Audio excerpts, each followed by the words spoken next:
turns out that Jeffrey Epstein was coaching former Israeli Prime Minister Ehud Barak while he courted investors for an Israeli oil field. And that's according to new reporting from Dropsite News. They've been looking into the Epstein files that, yes, are heavily redacted, but were released. And in those files, we're learning more and more about Epstein's extreme power and just how involved he was in helping the Israeli government financially, economically. Cenk, your 2 cents? I want people to pay attention in this story to how incredibly powerful Jeffrey Epstein was. He was more powerful than the Israeli prime minister and many world leaders and the heads of top banks. How did he accumulate that much power? That is super interesting. Let's give you the facts first. So this report has to do with the Leviathan oil field in Israel. And just a few weeks ago, Israeli Prime Minister Benjamin Netanyahu announced a $35 billion deal in which Israel will sell natural gas from the Leviathan to Egypt. Now, the deal marks Israel's largest energy export agreement ever. But a lot had to be done behind the scenes in order for this to happen. For many years, it was uncertain if Leviathan, which was discovered back in 2010, could even ever be operational. Now, the Israeli government clashed with their courts over whether or not some of the oil from this reserve could be allocated exclusively for foreign exports. Furthermore, an Israeli energy mogul by the name of Yitzhak Teshuva, who partially owned the field, was also wrapped up in an antitrust case. So Ehud Barak went looking for allies and financiers in other countries, essentially, to help Teshuva's company become compliant with Israel's anti-monopoly regulations, okay? So it's likely that Prime Minister Benjamin Netanyahu was also doing the same simultaneously. But in this case, you have Barak working with Epstein in order to find international backers of this oil field. So prior reporting has already revealed that Epstein helped to connect Netanyahu with JP Morgan leadership back in the 2010s. So it wasn't just Epstein's relationship with Ehud Barak that's notable. Epstein also had a relationship with Benjamin Netanyahu as well. So the reason for the meeting and the nature of Epstein's involvement was not disclosed in court documents, which are heavily redacted. But whether by chance or by design, Netanyahu agreed to the meeting on March 23rd, 2011, the same day the Knesset Finance Committee voted on a major tax increase on natural gas exports, a key hurdle to beginning commercial development of Leviathan. So after the antitrust dispute was finally resolved in 2016, JP Morgan financed a multi-billion-dollar plan to develop the oil field. Okay. As for Ehud Barak, well, Barak was in close correspondence with Epstein as he spoke to Teshuva, courted a Russian Israeli billionaire, shopped the deal to an American private equity firm, and even pitched a partnership to Azerbaijan's state-owned oil company. So Epstein coached Barak throughout the process. That's the notable element of the story. At one point, Barak even told Epstein, "Thanks for the time and energy you invest in supporting my efforts to bring home more bread.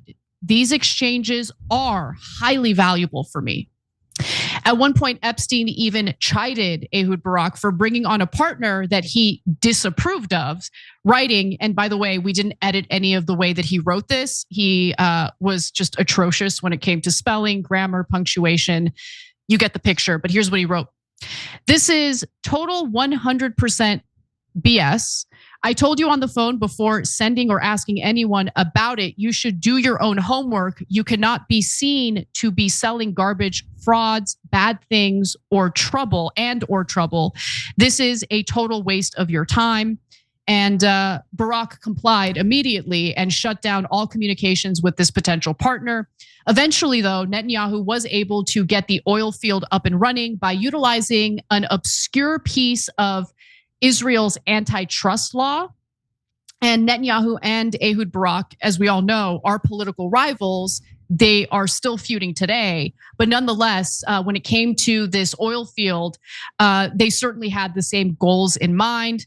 But what united them was the Leviathan oil field.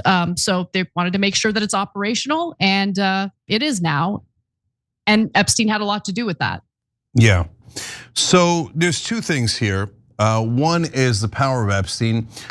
In different parts, you see Ehud Barak and even Benjamin Netanyahu can't get a meeting, and Epstein makes it happen for them. Wow, I didn't think there was anyone more powerful than the Israeli prime minister, but it turns out it was Jeffrey Epstein. And at any time, he can get a meeting with almost any country's leader and anyone in finance, the heads of JP Morgan, etc. So, and both sides are constantly surprised at the amount of power he has.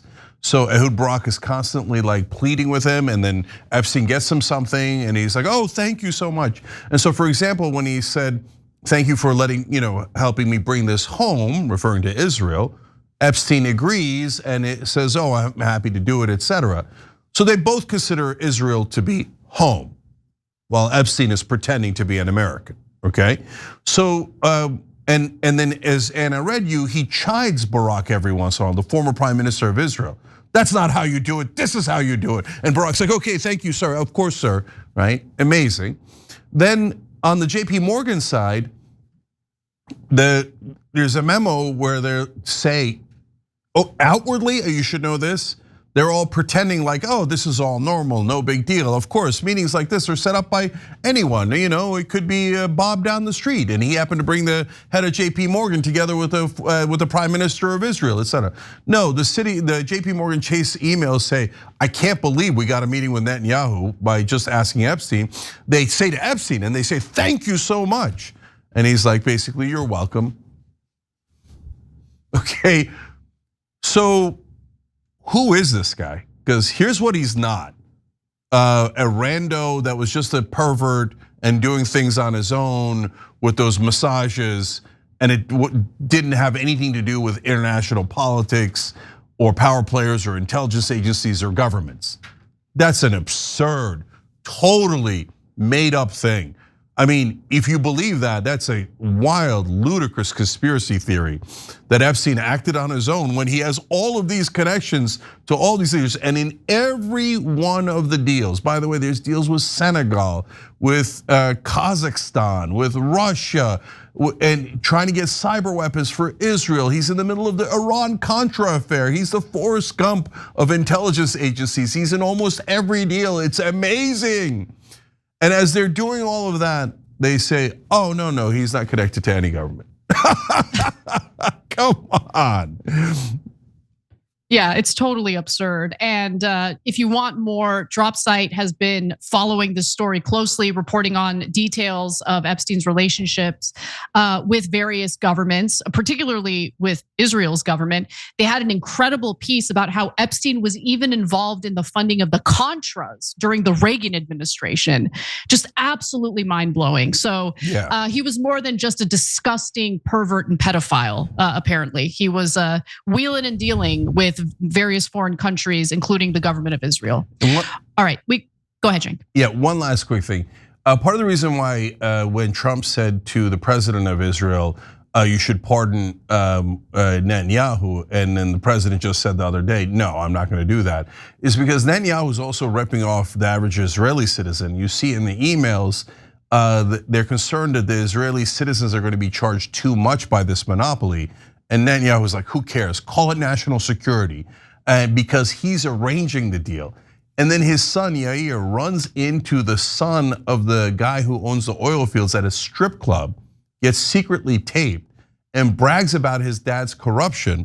And he is asking for money to hire more strippers. And he says to the other son, bro, my dad now arranged a $20 billion show for you, and you can't spot me 400 shekels? So this is not on behalf of anyone other than the super powerful connected leaders of Israel, which include Jeffrey Epstein. Every time you ring the bell below, an angel gets his wings. Totally not true, but it does keep you updated on our live shows.